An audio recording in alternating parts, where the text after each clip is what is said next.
कम कुठला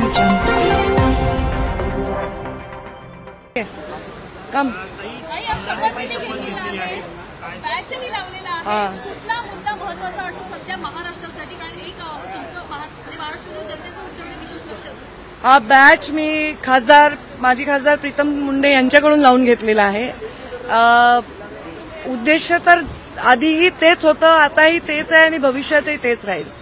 अत्यंत वंचित पीडितांचा शोषितांचा आवाज बनण्यासाठी आणि निर्भीडपणे त्यांच्यासाठी भूमिका घेण्यासाठी राजकारणात मुंडे साहेबांनी मला आणलेलं आहे.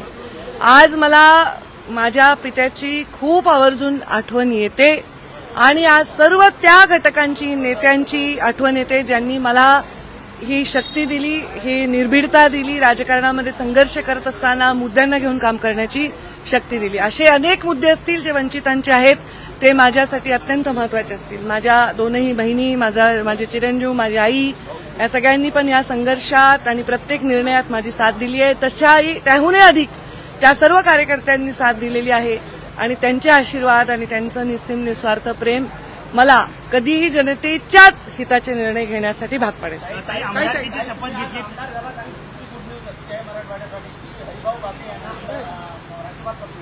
चला, मराठवाड्याचा मला वाटतं राजकीय दुष्काळ आता कमी आहे आणि जास्तीत जास्त चांगली न्यूज मराठवाड्यासाठी येत आहे. शपथ तुम्ही घेतली, मंत्रिपदाची शपथ सुद्धा घेणार अशी चर्चा काही दिवस रंगत होती.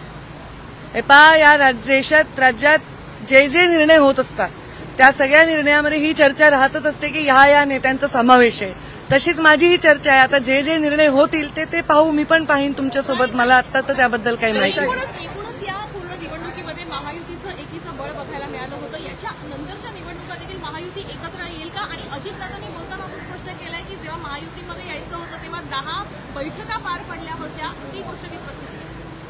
मला त्याच्याबद्दल भाष्य करणं उचित वाटत नाही, पण महायुती अत्यंत एकजुटीने आणि अत्यंत ताकदीने लढणार आहे, याच्यात कुठलाही वाद नाही.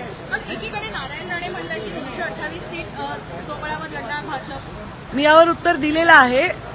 ते काय म्हणाले ते मी पाहिलं नाही, पण भारतीय जनता पार्टी जो निर्णय घेईल तो भारतीय जनता पार्टीच्या कोर कमिटीमध्ये ठरू शकतो. एखाद्या सामाजिक विषयावर, एखाद्या समाजामध्ये चाललेल्या घटनेवर मी माझं मत वैयक्तिक मांडू शकते, पण भारतीय जनता पार्टीच्या भूमिकेवर मत मी मांडू शकणार नाही. ते मत जेव्हा तयार होईल, कोर कमिटीमध्ये ठरेल, तेव्हा ते मत मांडलं जाईल. तुम्ही आमदारकीची शपथ घेतली आहे. महाराष्ट्रातली सध्याची स्थिती जर पाहिली तर दोन समाज जे आहेत ते एकमेकांच्या विरोधात उभे ठाकलेले पाहायला मिळतात. एकीकडे ओबीसी समाज, दुसरीकडे मराठा समाज. एक आमदार म्हणून आता तुम्ही काय नेमकी भूमिका बजावणार आहात, काय? हे पण मी आमदार तर आहे, पण मी एक नेता आहे आणि नेता म्हणून नेत्याची भूमिका हीच असली पाहिजे की दोन्ही समाज हे एकमेकांच्या समोर न उभे राहता एकमेकांच्या बरोबर उभे राहिले पाहिजे. चित्र खूप बिघडलेलं आहे आणि नक्कीच ते चित्र दुरुस्त करण्याची जबाबदारी आम्हा सर्वांना.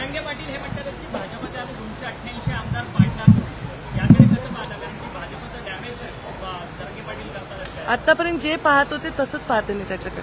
थँक्यू. धन्यवाद.